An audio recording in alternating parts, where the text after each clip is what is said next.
श्री शिवाय नमस्तुभ्यम। दोस्तों, आप सभी जानते हैं कि 17 अगस्त 2025 यानी रविवार को पड़ रही है भाद्रपद की नौमी तिथि।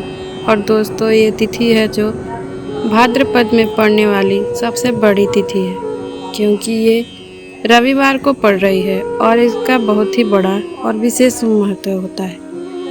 पूज्य गुरु जी ने कहा है, अगर कभी भी मौका लग जाए और भाद्रपद की महीने की नौमी तिथि रविवार को पड़ जाए तो आप लोगों को एक हल्दी वाला दीपक वाला उपाय तो अवश्य ही करना चाहिए। इन दोनों का सहयोग बहुत ही कम आता है। और दोस्तों, पूज्य गुरु जी ने अपने शिव पुराण की कथा में बताया है कि इस दिन का आपको एक हल्दी वाला दीपक वाला उपाय आपको अवश्य ही कर लेना चाहिए, क्योंकि ऐसा दिन पूरे साल में केवल एक ही बार आता है। और दोस्तों, आप सभी लोगों जानते हैं कि नौमी तिथि का अगर सबसे बड़ा कोई उपाय है तो वह एक हल्दी वाला दीपक का उपाय है। तो दोस्तों, इस रविवार को इस एक हल्दी दीपक का उपाय आपको अवश्य ही करना है। बहुत सारे लोग होंगे जिन्होंने इस उपाय को नहीं किया हो, मतलब पूरा साल निकल गया और उन्होंने किसी दिन इस उपाय को नहीं किया। पर दोस्तों, आपके पास एक आखिरी मौका बचा हुआ है, जो कि 17 अगस्त 2025 के दिन, इस दिन आपको इस वाले उपाय को जरूर कर लेना है।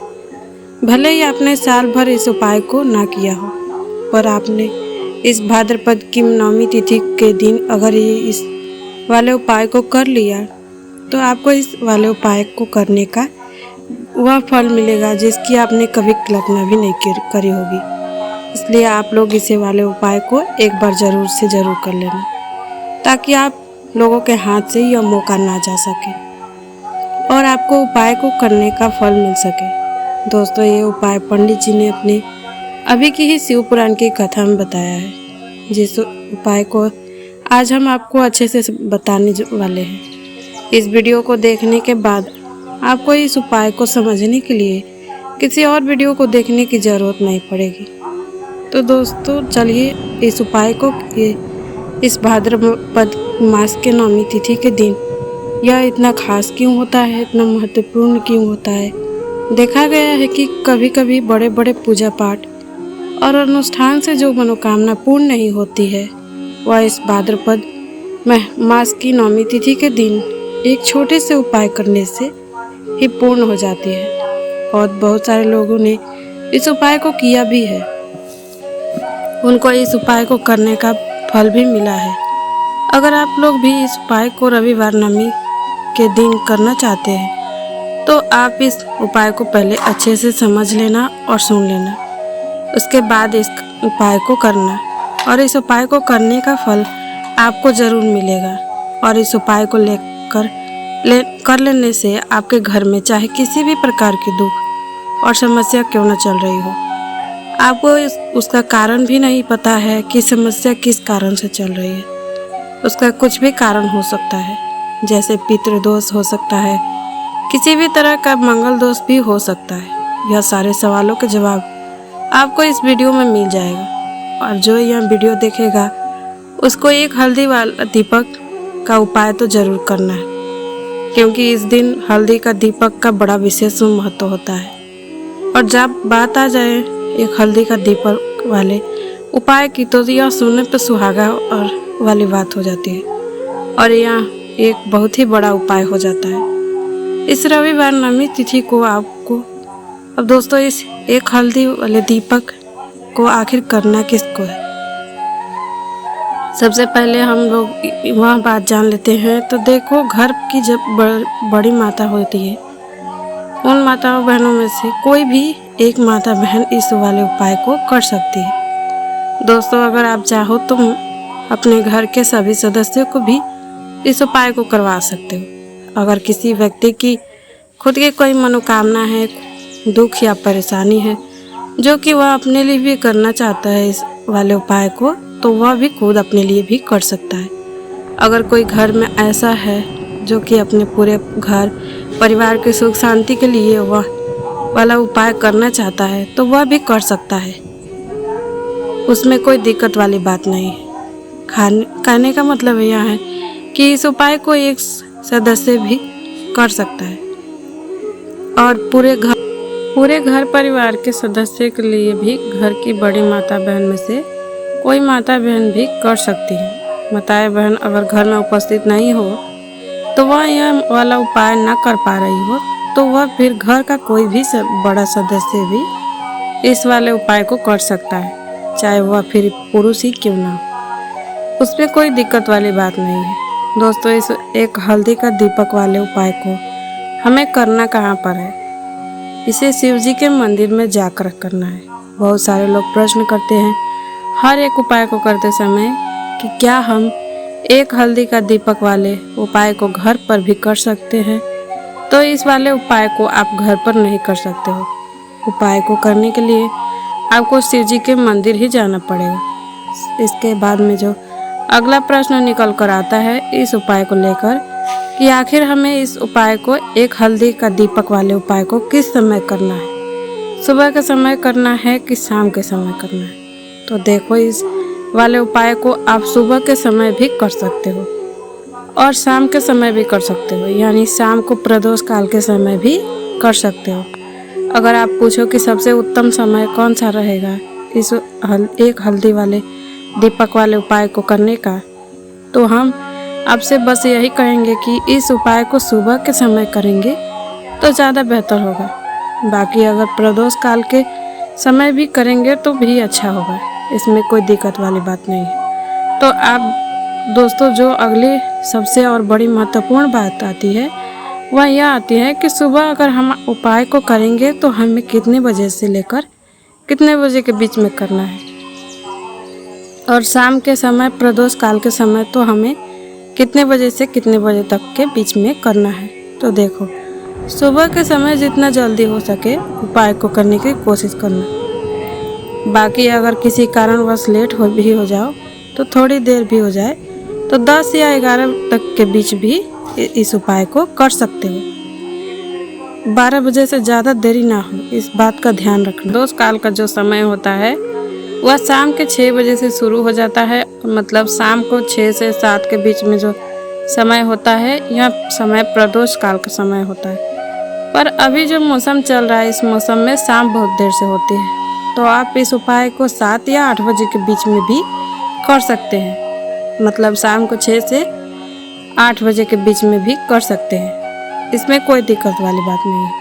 अब दोस्तों, यहाँ अगर उपाय को लेकर एक और सबसे बड़ी बात निकल कर आती है कि इस एक हल्दी वाले दीपक को हमें लेना कहाँ से है और हमें इस उपाय को करने के साथ में क्या और भी सामग्री होती है जो शिव जी के मंदिर ले जानी होती है।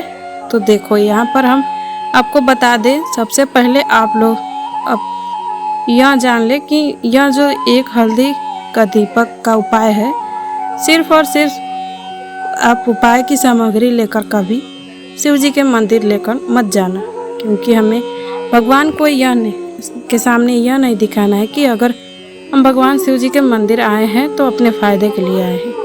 तो इसलिए जो भी पूजन सामग्री है, उपाय सामग्री है, एक हल्दी का दीपक के साथ में आपको पूजन सामग्री भी लेकर ज़रूर जाना है। देखो, अगर सुबह के समय उपाय कर रहे हो तो सीधी सी बात है, 1 लोटा जल आप लेकर ही जाओगे। वहीं 1 लोटा जल अगर मिट्टी का हो तो बहुत अच्छा रहेगा। आपके पास इस दिन आखिरी मौका रहेगा मिट्टी का जल शिवलिंग पर चढ़ाने का और उपाय को करने का। आपको इस दिन बहुत बड़ा फल मिलेगा, इसलिए इस दिन हो सके मिट्टी का जल ही चढ़ाइए। 1 लोटा जल तो कम से कम लेकर ही जाना है। अगर मिट्टी का जल नहीं है तो घर का जल भी इस्तेमाल कर सकते हो। इसके अलावा जो भी पूजन सामग्री है, देखो, एक हल्दी का दीपक वाला उपाय ये तो आपके अलग से रहेंगे और जो पूजन सामग्री रहेगी वो अलग से रहेगी। पूजन सामग्री में आप जो भी चीज़ लेकर जाना चाहते हो वो लेकर जा सकते हो, उसमें कोई दिक्कत वाली बात नहीं। वहीं अगर हम कहें कि शाम के समय की, तो शाम के समय शिव जी पर जल नहीं चढ़ता है, इसलिए शाम के समय आप लोग एक दीपक तैयार करके ले जाना, जो कि गोलबत्ती का होना चाहिए। आटे और लंबी बाती का भी हो तो अब अच्छा है, इस बात का आप लोगों को ध्यान रखना है। और इस दीपक को आपके घर से जलाकर नहीं ले जाना है, भगवान शिव के मंदिर में जाकर ही जलाना है। इस बात का भी आप लोगों को ध्यान रखना है। अब दोस्तों यहाँ पर हमें इस बात को समझना है कि ये एक हल्दी का दीपक उपाय के लिए हमें लेना कहाँ से है। क्या हमें दुकान से लेना है या हमें घर से लेकर आना है, कहाँ से लेना है और कौन सा हल्दी का दीपक लेना है। तो देखो, इन सभी सवालों के जवाब आप लोगों को दिए देते हैं। यह जो उपाय है, इस उपाय में आप लोगों को यह नहीं देखना कि कौन सा हल्दी का दीपक है और कौन सा हल्दी का दीपक नहीं है। बस जो भी हल्दी का दीपक मिल जाए वही ठीक रहेगा। बस इतना ध्यान रखें कि उसे घर में या मंदिर से तैयार करके लाएं। तो जैसे ही आपके उपाय की सामग्री है, एक हल्दी का दीपक तैयार हो जाए, इसके बाद में आपको अपनी जो पूजन सामग्री है, सुबह के समय कर रहे हो तो 1 लोटा जल या पूजन की सामग्री को लेकर जाना है, तो उसकी भी तैयारी कर लेना है। और शाम के समय जा रहे हो तो अपना जो दीपक है उसे तैयार कर लेना है। उपाय को करते समय शुद्धता का विशेष ध्यान रखना है। सुबह स्नान करके ही इस उपाय को आपको करना है। इसके बाद अगर आपका समय की बात करें तो शाम के समय आपको स्नान करने की ज़रूरत नहीं है। शुद्धता का ध्यान रखना है, क्योंकि स्नान तो नहीं करेंगे। आप हाथ मुंह धोकर भी इस उपाय को करना है। शाम के समय प्रदोष काल में कर सकते हैं, इसमें कोई दिक्कत वाली बात नहीं है। आप अपने उपाय की पूरी सामग्री तैयार करके अपने पास ही रख लेना और जो भी आपके पास में शिव मंदिर हो वहाँ पहुँच जाना। सबसे पहले शिव मंदिर में जाकर इस उपाय को नहीं करना है। पहले भगवान के दर्शन करने हैं और भगवान से आशीर्वाद लेना है। शिव जी के शिवलिंग के पास आना है और शिवलिंग के पास में आने के बाद आप जो पूजन सामग्री लेकर आए हैं, जैसे कि सुबह गए हो तो 1 लोटा जल, साथ में जो पूजन सामग्री लेकर आए हो, आप उनसे भगवान शिव जी की पूजा कीजिए। सबसे पहले तो 1 लोटा जल ही चढ़ेगा, उसके बाद में अपनी पूजन सामग्री चढ़ेगी। उसके बाद में अगर शाम के समय गए हो तो आप इस उपाय को कर रहे हो तो अपने साथ में एक जो दीपक है गोल बत्ती वाला, आप अपने साथ में लेकर गए हो, उसी दीपक को मंदिर में जाकर अपनी माचिस से जलाना है और उससे दीपक को शिवलिंग के पास में रखना है।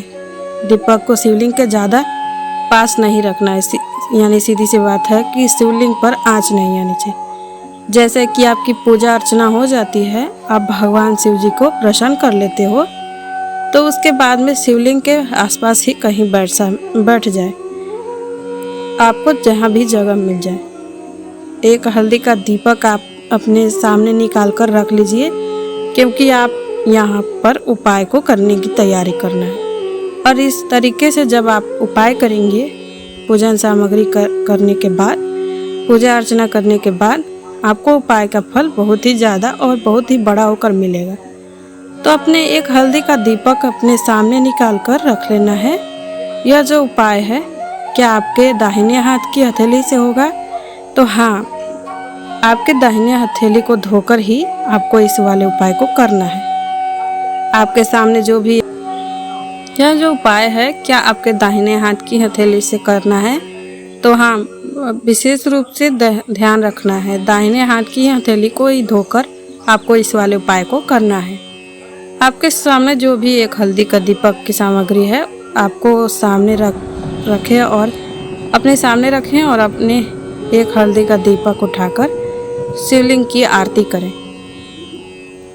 और शिवलिंग की आरती करते समय आपको दाहिने हाथ की हथेली से ही आरती करना है। अपने अगर दाहिने हाथ की हथेली से आरती की तो उसका बहुत ही बड़ा फल मिलता है। तो इस प्रकार से आप अपने पूरे एक हल्दी का दीपक को श्री शिवाय नमस्तुभ्यं बोलते हुए आरती करें और भगवान शिव से प्रार्थना कीजिए कि लेकिन ध्यान दें, प्रार्थना आपको आखिर में ही करना है। हर एक उपाय को करते समय श्री शिवाय नमस्तुभ्यं जरूर बोलना है। अब जब आपका आखिरी हल्दी का दीपक की आरती हो जाए तो तो अब आपको ध्यान भगवान से अपनी मनोकामना बोलना है, और मनोकामना भी कब बोलना है, जब आपका एक हल्दी का दीपक की शिवलिंग के आरती हो जाए।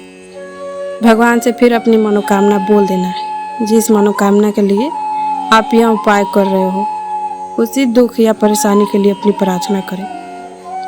इसके बाद में जैसे ही आप मनोकामना बोल देंगे, आपका यह उपाय पूरा हो जाता है। लेकिन दोस्तों, उपाय को करने के बाद भगवान के सामने आपको मंत्र का 2 मिनट जाप करना है। मंत्र का जाप करने के बाद भगवान से एक बार और प्रार्थना करना है अपनी मनोकामना के लिए, या अपने जो भी दुख परेशानी हो। उसके बाद में आपको भगवान को देखकर आशीर्वाद लेकर वहाँ से उठ सकते हो और अपने घर जा सकते हो। बस दोस्तों, इस तरह से यह वाला उपाय पूरा हो जाता है। इसी तरीके से जो भी व्यक्ति छोटी छोटी चीज़ों का ध्यान रखते हुए इस एक हल्दी वाला दीपक उपाय को निश्चित ही करेगा, इससे आपकी मनोकामना जरूर पूर्ण होगी और जो भी दुख और परेशानी है वह जल्द ही दूर हो जाएगा। और दोस्तों, हमारी यह वीडियो आपको पसंद आई हो तो हमारे इस वीडियो को लाइक और चैनल को सब्सक्राइब करें।